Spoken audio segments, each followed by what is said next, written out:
Ya teniendo claro qué es, dónde vive y en qué formatos existe, vamos a hablar cómo se transforma un solo contenido.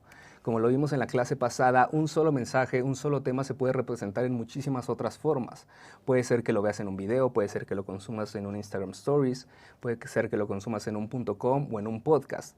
Todo depende de la audiencia a la que va dirigida, todo depende en qué momento y qué forma o a qué tanta profundidad quieres tocar el tema. Por eso es tu creatividad y las herramientas que tienes a tu mano lo que define si vas a crear algo completamente nuevo o algo distinto o lo que van a crear todos los demás. Como les hablaba en la primera clase, por mucho tiempo trabajé en este proyecto que se llama Juan Fútbol, donde nosotros hicimos esto por muchos años, transformábamos un contenido tradicional a un contenido nuevo. Nosotros creamos Juan Fútbol considerando que no iba dirigido a las personas que eran muy apasionadas al fútbol, sino a las que eran apasionadas ligeramente, a las que no les interesaba mucho la estadística, sino más bien quién había ganado o qué estaba pasando para tener un tema de conversación casual con sus amigos o familiares. Entonces, vamos a ver ejemplos, 3 ejemplos específicos de cómo tomamos un contenido mucho más grande y lo transformamos en algo digerible para cualquier persona, y sobre todo considerando nuestra audiencia, que eran como personas de 13 a 18 años. Entonces, dicho esto, veamos este caso. El caso de una nota, esta es una nota tradicional como la que todo el mundo puede ver en cualquier .com, tiene un título, un subtítulo, párrafos, estos eran como 5 o 6, donde hablaba sobre Chivas, que es un equipo de México, el Chivas de Guadalajara. Había lanzado Chivas TV, que era la plataforma donde podías ver sus partidos, y estaba teniendo muchas fallas, porque mucha gente los quería ver y se caía. Pero a la vez coincidía en que Chivas le estaba yendo muy mal en el torneo y estaba perdiendo todos los partidos, y la Profeco estaba investigando cómo la Profeco es esta asociación que verifica que las empresas y los que venden un servicio cumplan con lo que están vendiendo. Estaba verificando si realmente estaba funcionando la plataforma porque había muchas denuncias. Entonces, esto es como alguien tradicional consumiría este contenido, y lo que nosotros hicimos fue esto. Esto surgió en los tiempos de Snapchat, cuando Snapchat era relevante y cuando existía, pero es un ejemplo de cómo estos 4 párrafos, que de hecho eran más, se pueden trasladar en lo que sigue. Vamos a ver este ejemplo.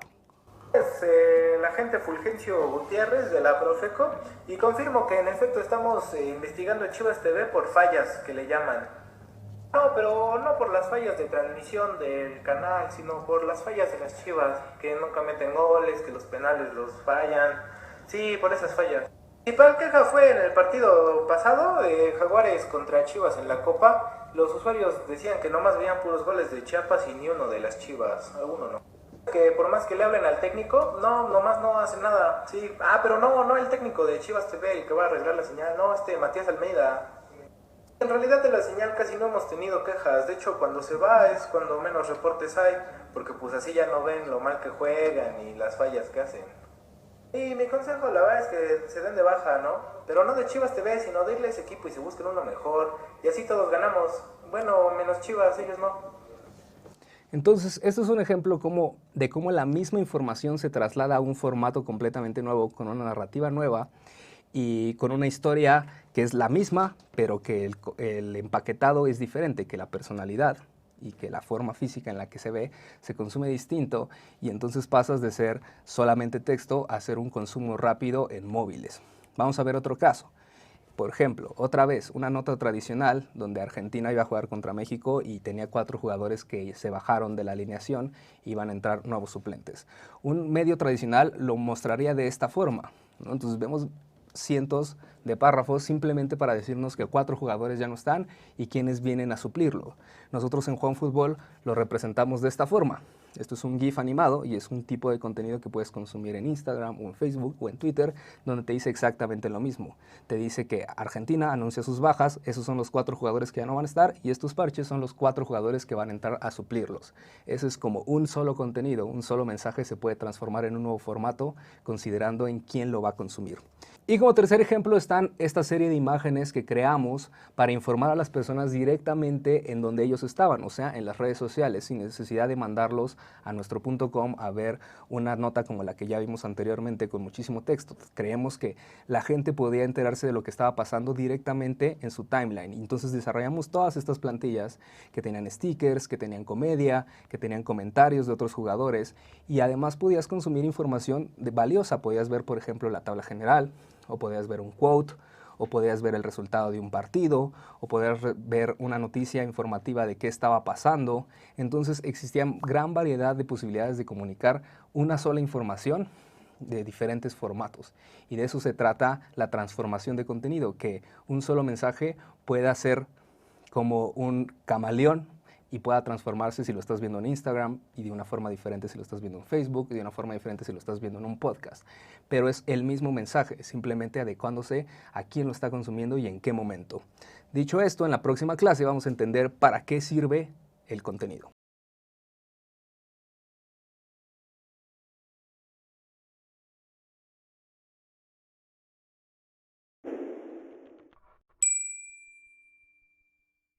Una vez entendiendo qué es, cómo se transforma y dónde vive, la pregunta más importante que deberías hacerte es ¿para qué estás creando algo? Crear contenido es un superpoder. Es una responsabilidad importante porque tienes la posibilidad de llegar a muchísimas personas. Tienes un mensaje que puede influenciar a muchísimas personas. Por eso, como lo decía el tío Ben de Spider-Man, un gran poder conlleva una gran responsabilidad, y esto es 100% cierto, porque puedes crear cosas insignificantes, pero también puedes crear cosas que tengan un poder o una dimensión más allá de lo que tú puedes imaginarte. Un claro ejemplo es esto: tú puedes crear un meme, sí, puedes crear memes que simplemente mueran entre los millones de memes que existen en internet, pero también el contenido puede crear presidentes, puede llevar campañas políticas más allá de su objetivo original, puede sembrar muchísimas cosas más de las que tú estás diseñando en tu conceptualización inicial del mensaje. Para esto sirve crear contenido, ¿no? Sirve para inspirar, para comunicar, para conectar, para informar, para expresar cosas, pero pues también sirve para cosas malas. El contenido puede ayudarte a manipular, puede ayudarte a influenciar, puede ayudarte a adoctrinar personas o a mentir. Por eso es muy importante que tengas claro por qué estás haciendo esto. Y por eso yo te invito a que crees cosas que necesita el mundo. Creo que esa es la clave que debes de tener en mente cuando estés haciendo algo. ¿Esto que estoy haciendo realmente lo necesita el mundo, o existen millones de cosas como las que estoy haciendo? ¿O realmente no lo necesita nadie? ¿Por qué? Puedes crear una página de memes de gatos, está bien, si eso es lo que te apasiona, se vale, pero crea la mejor página de memes de gatos que no existe actualmente. Y sobre todo, crea cosas que tú quisieras que existieran y no están. Esa es la forma más fácil de saber qué tienes que crear en este mundo. Las posibilidades son infinitas. O sea, puedes dedicarte a hablar sobre cámaras, sobre música, sobre política. Puede hacer lo que sea, pero crea algo que tú mismo quisieras consumir. Esa es la forma más inteligente de crear, y sobre todo crea algo que le agregue valor al mundo. Desde mi punto de vista, creo que informar, entretener e inspirar deberían de ser las reglas por las cuales todo el tipo de contenido se debería de crear en Internet. Informar para que sea relevante, entretener para que a alguien le interesa lo que estás diciendo, e inspirar para que algo pase después de consumirlo. Si tú logras crear un contenido que cumpla con una de estas tres cosas, va a ser un buen contenido. Si haces un contenido que informe, la gente lo va a agradecer. Si haces un contenido que lo entretenga, como el gatito, la gente lo va a agradecer. Y si haces un contenido que inspire, la gente lo va a agradecer. Si tú fusionas dos de estas tres cosas en un solo contenido, va a ser un muy buen contenido. Vas a hacer un contenido que, además de que informa, te inspira. Además de que te informa, te entretiene, o que te entretiene y te inspira, o te entretiene y te informa. Esas son muy buenas combinaciones, y tiene posibilidades muy grandes de ser un contenido compartible y relevante. Si tú fusionas las tres, entonces tienes el contenido perfecto, porque entonces estás dándole algo valioso a una persona de forma interesante, que esté pasando un buen momento mientras lo consume, y además estás provocando algo en su interior. Si tocas estas tres cosas, es muy probable que tu contenido vaya a darle la vuelta a Internet. En la siguiente clase vamos a hablar sobre qué otras cosas pueden ayudarte para que tu contenido sea más relevante.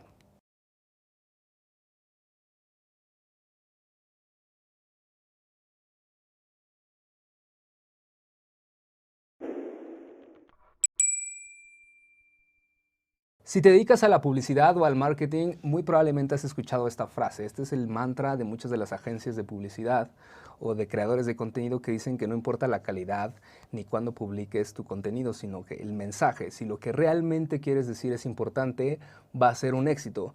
Y eso en gran parte es verdad. Pero hay muchas personas que dicen que no necesariamente es el contenido lo más importante, sino que es el contexto, que no importa qué digas necesariamente, sino cuándo lo digas, que si dices las cosas en el momento indicado van a ser relevantes. Un ejemplo de eso es, por ejemplo, esta imagen de Pictoline. Esta imagen de Pictoline, que salió hace ya 2 años, cuando La La Land estaba nominada al Oscar, pero finalmente terminó ganando Moonlight. Y no sé si se acuerdan de este momento donde hubo un error y anunciaron que el ganador era La La Land, y después se arrepintieron y dijeron, no, ¿sabes qué? Leímos mal, es Moonlight. Y entonces ellos sacaron esta imagen de inmediato, sucedió en el mismo minuto y tuvo un golpe fuertísimo de compartibilidad y de shares y de interactividad, porque la gente estaba sorprendida de lo rápido que se produjo esta imagen. Mi teoría es que esta imagen funcionaba con o sin error, porque si conoces la narrativa de la película, de ambas, puede ser relevante que si La La Land hubiera perdido, incluso sin error, esta imagen tiene sentido, pero cobró el doble de sentido con el error del presentador. Esto hace que si sale en el momento indicado, de lo que está hablando la gente en el momento indicado, va a ser relevante. Hay muchas personas que dicen que no necesariamente es el contexto, sino que los contactos, y esto ha sido como una idea muy antigua en el que dices que si conoces a las personas indicadas, tu contenido va a ser relevante simplemente porque estás con las personas indicadas. Y por contactos no me refiero solamente a las personas que conoces, sino las personas que te conocen a ti, si tienes una audiencia o una plataforma construida. Por muchos casos, por ejemplo, los crews de youtubers, se creía que simplemente bastaba estar cerca de un gran youtuber para empezar a crear tu canal y que entonces todo el mundo te iba a seguir porque eres el amigo de, o el compañero, o el novio de, y por lo tanto la gente va a poner atención a lo que dices. Pero como decía, no necesariamente involucra que conozcas a alguien, sino que la gente te conozca. Entonces, por ejemplo, podemos ver este tipo de contenido, como el que puede producir Luisito Comunica o Yuya, que son de los youtubers más grandes de Latinoamérica y que tienen una audiencia gigantesca en la que ahora pueden decir me gusta el agua y generar 11,000 likes. ¿Por qué? Porque aunque el contenido puede estar vacío, ellos tienen una audiencia suficientemente grande para reaccionar inmediatamente eso, o me haces bien y tiene 18,000 likes. Tú puedes crear una pieza de contenido súper producida y no generar ni siquiera 10. ¿Qué está pasando? Bueno, tal vez lo que te hace falta es la plataforma, al menos es lo que dice esta teoría. Pero hay otra teoría que dice que no son ni lo que dices, ni cuándo lo dices, ni a quién se lo dices, sino cómo lo dices, que es el storytelling lo que hace que un contenido pueda ser atractivo para las personas y sobre todo que resulte relevante. Un ejemplo de eso es este. Otra vez vuelvo a un caso de Juan Fútbol donde se creía que la lectura no era algo de consumo. Estaba esta idea de que la gente hoy en día ya no lee. Entonces creamos este formato donde fusionábamos una micro opinión con una imagen y lo hacíamos en el storytelling adecuado, en el formato adecuado para que la gente la consumiera, y tuvo 102,000 shares en Facebook, que son muchísimos para una imagen, y demuestras que sí hay gente que lee. Aquí hubo 100,000 personas al menos que leyeron y les creó algo a esta emoción, y es por cómo está narrado ese contenido y cómo está construido. La realidad es que todas las cosas son importantes. Es el contenido, el contexto, los contactos y el storytelling. Es el qué, el cuándo, a quién y cómo. Claro, puedes basarte solamente en uno, como hablábamos hace rato de las plataformas. Puedes basarte solamente en informar, o solamente en entretener, o solamente en inspirar. Aquí puedes basarte solamente en lo que dices, y si tiene mucho valor, pues va a haber gente que lo escuche, tal vez. O lo mismo con los contactos, o lo mismo el storytelling. Pero es la fusión de estos contenidos que va a hacer que algo rompa Internet. Y vamos a hablar de un ejemplo muy específico, un ejemplo que yo realicé y que rompió Internet de forma increíble, y es este. Este es un contenido. Este es un tweet que yo puse en el 2015 que dice: tal vez si en México los hubieran apoyado, jamás hubieran triunfado. Tal vez México es como el profesor de Whiplash que te hace más fuerte. Este tweet salió justamente cuando se gana el Oscar Iñárritu la primera vez.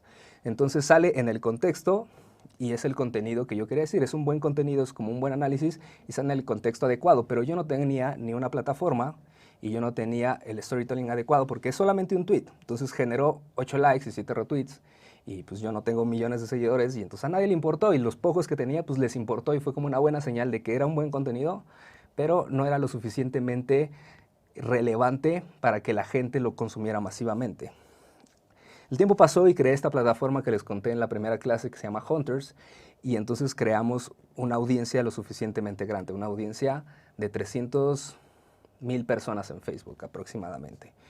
Y curiosamente este hecho de que los directores mexicanos ganaran Oscar se fue volviendo mucho más común, y luego lo ganó Cuarón, luego lo volvió a ganar Iñárritu, luego lo ganó Del Toro, y cuando lo ganó Del Toro hace esta declaración donde le preguntan cómo es que logra este tipo de películas y cuál es la creatividad y qué lo inspira en el día a día, y él responde: es porque soy mexicano. Él responde I'm Mexican, y de alguna forma ahí como que se me prendió el foco y me acordé de este tweet y que él comprobó de alguna forma lo que yo estaba tratando de demostrar 3 años antes. Entonces nos juntamos con el equipo y dije, quiero hacer un contenido sobre esto, quiero compartir este mensaje. E hicimos un video que lo representaba. Esto fue cuando ganó el Golden Globe. Entonces hicimos este video donde simplemente una persona a cuadro se sentaba a explicar por qué los directores mexicanos estaban siendo dueños de Hollywood. En este contenido, pues una persona hablaba y decía prácticamente lo que decía el tweet, pero muchísimo más completo. El enlace de este video se los voy a poner en los enlaces del curso para que lo puedan ver a detalle. Entonces ya teníamos el contenido y teníamos los contactos, teníamos 250,000 personas que nos iban a escuchar, pero no era el storytelling adecuado y probablemente tampoco era el contexto adecuado porque el Golden Globe no es tan relevante como lo es el Oscar. Entonces no le fue mal, pero tampoco fue como esperábamos, tuvo 293 shares, por ejemplo. Pero sabíamos que teníamos otra oportunidad porque venían los Oscar y sabíamos que Del Toro tenía la posibilidad de ganar. Entonces fue que creamos un nuevo contenido y teníamos ya el contenido, teníamos ya los contactos y solo nos faltaba mejorar el storytelling y sacarlo en el contexto adecuado. Y así fue como creamos este video. Dedícalo a los haters, a todos los que te dijeron que por nacer aquí no puedes, que el éxito no está disponible en tu región. Tuviste la suerte de crecer en una tierra repleta de baches, de retos, de motivos para detenerte. Un país que te enseña a lidiar con la decepción y frustración todos los días, que te obliga a vivir en una constante necesidad de reinventarte, no por gusto, por supervivencia. Casi 2 millones de kilómetros cuadrados de nos esperando ser transformados en sís, como cuando alguien soñó con protagonizar Star Wars y le dijeron no puedes, no eres tan guapo. O como cuando alguien quiso evolucionar la comida mexicana para llevarla a Nueva York y le dijeron no puedes, nadie paga tanto por unos tacos. O esa vez que alguien quiso protagonizar un show en Broadway y le dijeron no puedes, allá hay gente más talentosa. O como cuando alguien se imaginó jugando con los mejores jugadores del mundo en el club más importante y le dijeron no puedes, no eres tan bueno. O esa otra vez que alguien soñó construir robots para mandarlos a Marte y le dijeron no puedes, eso es para genios. Después de docenas de puertas cerradas, inevitablemente aprendes a tumbarlas. Así que no necesitas contactos, no necesitas dinero, no necesitas el camino fácil, porque en México las oportunidades no se encuentran, se crean. Es verdad, no tenemos instituciones confiables, ni educación accesible, ni siquiera tranquilidad para salir a la calle, pero lo que sí tenemos son huevos, y ganas, y hambre, y creatividad, y orgullo, y una envidiable resiliencia a cualquier adversidad de nuestro camino. Si la vida fuera un juego, México sería el nivel experto, el modo más difícil, con más obstáculos, con más enemigos, con más riesgos, pero si lo pasas, si con tu talento lo pasas, triunfar en el resto del mundo será cosa de niños. Por supuesto va a ser difícil, en el camino te dirán loco, ingenuo, creído, malinchista e idiota, pero si aprendes a vivir con eso, si aprendes a esquivar cada piedra, se necesitará un puto meteorito para poder detenerte. Si lo haces bien, te volverás una inspiración para los 120 millones más que aún no creen que sí se puede. Serás una razón más para no rendirse, otro ídolo que inspire a seguir brincando muros y tirarlos si es necesario. Así que si tienes una idea, un proyecto o un sueño, no importa qué tan lejano parezca, estás en el lugar indicado para alcanzarlo. Y no hay meta demasiado grande, no hay logro que esté fuera de tu alcance, no hay competencia que no puedas ganar ni industria que no puedas conquistar. Tú sigue cayéndote, sigue levantándote, sigue cerrando bocas, sigue construyendo puentes y pavimentando caminos. Aunque nadie lo entienda, aunque sea más fácil no hacerlo, aunque sientas que ya no puedes, México lleva preparándote desde que naciste para esto. Así que cuando te digan que no puedes simular el espacio, hazlo. Cuando te digan que no puedes cantar frente a Hollywood, hazlo. Cuando te digan que no puedes usar solo luz natural, hazlo. Cuando te digan que no puedes ser el mejor bailarín de Inglaterra, hazlo. Cuando te digan que no puedes grabarlo en una sola toma, hazlo. Cuando te digan que no puedes crear shows exitosos en la industria más competitiva, hazlo. Cuando te digan que no puedes dirigir a las mejores orquestas del mundo, hazlo. Cuando te digan que a nadie le interesa la historia de un monstruo y una mujer enamorados, hazlo. Y cuando te pregunten cómo diablos lo hiciste, dilo. I'm Mexican. Entonces, este video es una muestra de cómo se pueden combinar las cuatro cosas, y cuando las combinas sucede esto. Es un video que le da la vuelta a internet, que el propio Guillermo del Toro compartió, que personas como Jorge Gutiérrez, que es un director de cine muy reconocido, que entró a la televisión, al radio, a periódicos, a diversos medios, que fue literalmente lo que concebimos como un video viral, y es porque se combinan las cuatro cosas. Si ustedes ven el video, es exactamente lo que decía el tweet, es lo mismo. México es la razón por la cual estos directores triunfan, porque los tiramos y los hacemos sufrir tanto que aprenden a vencer eso, y una vez que tienen las comodidades de poder crear en Hollywood, pueden crear cosas increíbles. Es el mismo contenido, simplemente llevado a otro storytelling, multiplicado por los contactos que ya teníamos, que llegó a la gente necesaria y con un contenido y un contexto indicado. Entonces, esta es la forma en la que tú puedes crear un gran contenido. No solamente basta con el mensaje, sino con el contexto, sino con la plataforma de distribución y el storytelling que le des. Para cerrar este módulo vamos a tener un pequeño reto donde ustedes van a tener que elegir en qué formato y en qué plataforma distribuirían estos tres contenidos, tomando en cuenta una simulación donde se acaba de lanzar el nuevo iPhone X, por ejemplo. ¿Qué contenido o en qué formato y en qué plataforma distribuirían un contenido que sea una opinión sobre por qué el iPhone es el peor iPhone que existe, el iPhone X? ¿En dónde distribuirían un contenido que hable sobre las nuevas características del iPhone que necesitas saber antes de comprarlo? ¿Y dónde o en qué formato harían un contenido que hable de cómo el iPhone cambió la forma en que vivimos? Entonces, con esto cerramos este módulo donde aprendimos toda la conceptualización que hay detrás de un contenido, cuál es su historia, por qué existe, por qué lo estamos haciendo, dónde se distribuye. Y en el módulo siguiente vamos a hablar sobre las estrategias de creación, vamos a hablar sobre el storytelling, vamos a hablar sobre el contexto, vamos a hablar sobre el mensaje, sobre el acercamiento y el tono y cómo podemos hacer que nuestro mensaje sea atractivo para otras audiencias. Entonces, los espero en el próximo módulo.